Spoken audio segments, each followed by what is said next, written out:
Hey, I'm Jusko from ProudMoney.com. In this video, we are going to compare and contrast credit cards, lines of credit, and personal loans. Look at the pros and cons of each, talk about why you might choose one over the other in certain situations. All three of them are mechanisms to lend you money, but they are going to have differences in terms of how easy they are to get, how much money you might be able to get, how you pay back, and what kind of interest rate you might pay back at, how flexible they are, etc., etc. Let's start with credit cards.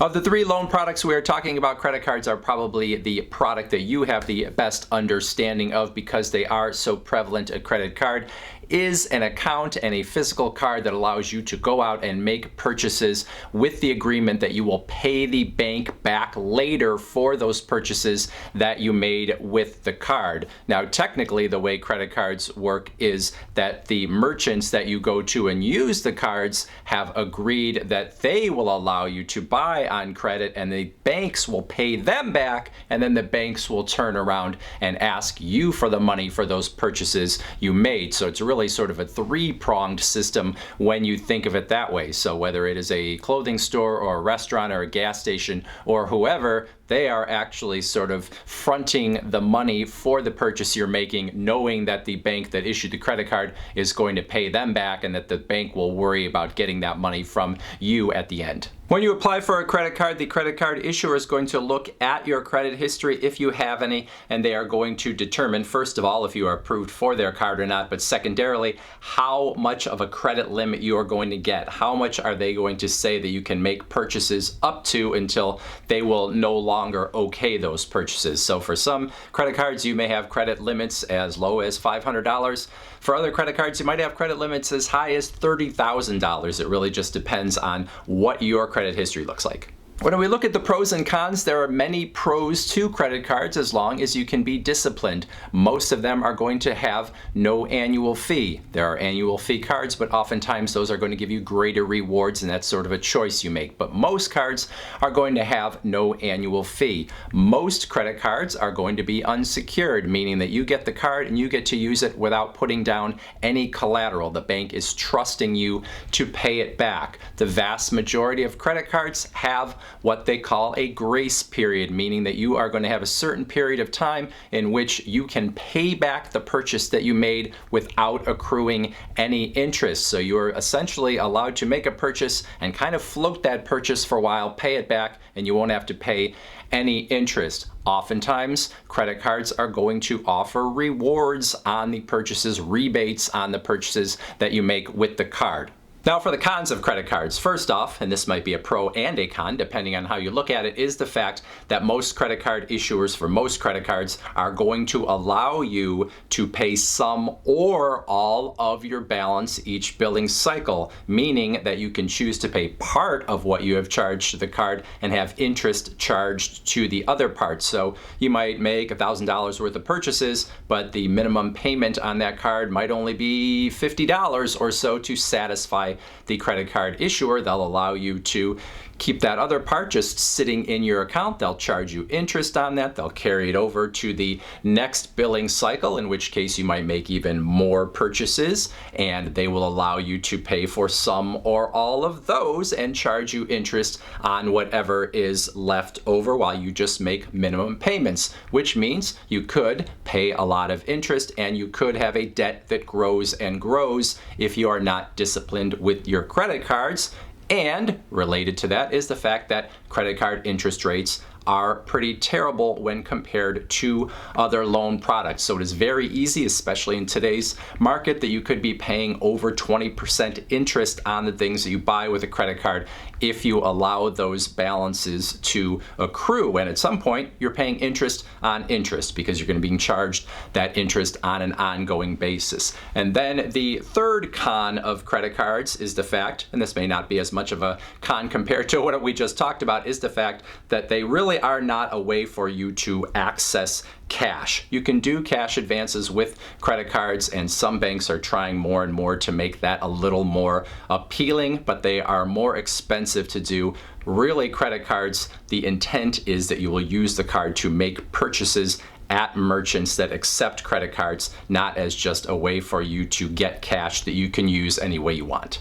And then finally, with credit cards, when it comes to your credit score and your credit report, they are going to be a very important piece of your credit score. They are revolving credit. What is going to get reported to the credit reporting agencies is going to be the limit on that card, and then also how much of that limit you use. That is called credit utilization, that percentage of your limit that you are using. That's going to get reported, and then obviously your on-time payments, all of that sort of thing is going to get reported. But revolving credit is really kind of the most important piece of your credit score, so you want to get credit cards right. Now let's talk about lines of credit, which most people are less familiar with. With a line of credit, you go to a bank, you open up an account, you go through an application process where they look at your credit history, your income, your debts, all of that kind of thing. And then if you are approved, they say, okay, you have a line of credit with a certain limit. And what that means is we at the bank have sort of reserved that amount of money in your name, and you can pull some of that money out anytime you want to and pretty much use it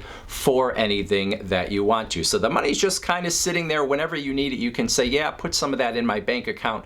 Or in some cases, you might have checks or a card that you use related to your line of credit. But that is cash going from the bank straight to you, and you have a lot of flexibility in how you use it. So people oftentimes will open up lines of credit if they have a big project where they're not quite sure of what the costs are, or the people that they are paying don't necessarily accept credit cards. Home improvement projects are an easy one. Oftentimes we hear of home equity lines of credit where people use the equity in their home as a way to get a line of credit and then use that for big projects. Some people might take out a line of credit for a big wedding if they're not quite sure what all the costs are. Someone might take it out as a backstop if they know they've got a lot of repairs that need to get done for something and they're not quite sure if they're going to be able to pay them all off, don't want to put them on a credit card with that high interest because the line of credit oftentimes is going to have a lower interest rate. So the line of credit, again, a pile of money sitting there with your name on it that you can draw from anytime you want to, but you are going to get charged interest as soon as you actually use some of that money. There is no grace period. Pros and cons of lines of credit. On the pro side, we've talked about some of these. Flexibility in terms of how you use that money, or if you use it at all. You are usually going to have higher limits with a line of credit than you would with credit cards. You're usually going to have lower interest rates with a line of credit.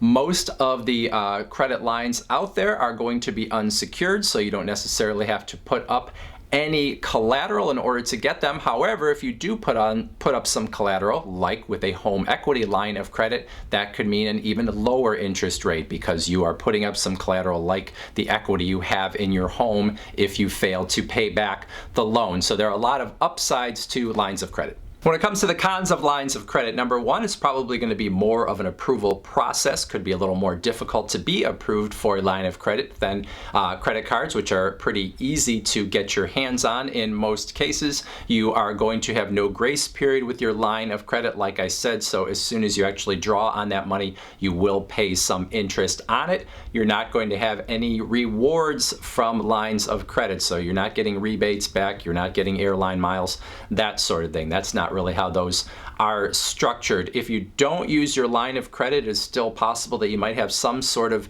fee that kicks in for not using the line of credit, because obviously if they're going to go through the trouble of opening it for you, they want you to use it. It all depends on the credit line that you have. And then with a line of credit, you still do have the possibility of getting yourself into some debt trouble, because oftentimes they're going to have minimum payments on those where you don't necessarily have to pay everything back. Now you do have sort of an end period with a line of credit where they are then going to shut it down and say, well, now you have to pay it off and we're not going to loan to you anymore. But that can be 2 or 3 years or so. Not completely open-ended like credit cards, but still a long time, and so you can get yourself into some debt if you're not careful. Now let's talk about personal loans. Most people, when they hear personal loans, they're maybe a little unsure of how they work, but the truth is they're very similar to an auto loan or a mortgage in the fact that they are installment loans. So with a personal loan, you are asking for a certain amount of money that they are going to give you all at once up front, and then you are going to pay back that money in equal monthly installments over a a set period of time. You're going to have a monthly payment that you can count on what it's going to be every month, and you're going to know for how long it's going to take you before you're completely paid off. Now, interest is going to come into play here because interest is going to be charged as part of those equal monthly payments all along the whole cycle. So you know everything up front. You know how much you're getting, you know how long it's going to take to pay it off, you know what your monthly payment is going to be. With most personal loans, you will have the option to make additional payments along the way if you want to shorten up that time frame. But for many people, when they get an installment loan, they do it specifically because they want to have the clarity of what that monthly payment is going to be and for how long they're going to pay it. When we look at the pros and cons, I just said the first one, which is that you sort of know all of your costs up front, so you have some clarity there, some confidence in terms of what you are actually dealing with. You're going to have more flexibility in terms of how you use that money than you would with credit cards. You're really getting a lump of money to use in pretty much any way you want to. You oftentimes are going to have higher limits or higher loan amounts on a personal loan than you would get with a credit card or a line of credit, although that's maybe not as true now as it was in the past. You're going to have lower interest rates than credit cards, oftentimes lower interest rates than a line of credit as well. Because you have a fixed structure, you don't have the same propensity to potentially fall into debt as you would with a credit card or possibly even with a line of credit. Yes, obviously, if you don't make your payments, then you're going to get yourself in trouble. But because it is something that you know exactly how much you have to pay every month, people tend to be better about that type of loan and paying it than they are sometimes with those open-ended situations with credit cards or lines of credit. Now, the cons of personal loans, we've touched on some of them. You're not going to have any payment flexibility, which may be as much of a pro as a con, but you can't decide, hey, I'm supposed to pay $200 this month, I'm only going to pay $150. That's not how installment loans work. You are going to pay interest. That also is baked into how installment loans work. So there's no grace period that comes into play with them. You're not going to have rewards with a personal loan. You're going to have maybe a little bit more of an application process, although that's maybe a little less true than it was in the past because there's plenty of companies hawking personal loans these days. You might have an upfront fee with a personal loan as well. In the past, I think personal loans had a little bit worse of a reputation than they do today. People tended to equate them with things like payday loans where you had sky-high interest rates and you had really short repayment periods, but there are all sorts of personal loans out there. You'll often hear them now marketed as debt consolidation loans, where you take money from a personal loan at a lower interest rate to pay off higher interest debt, oftentimes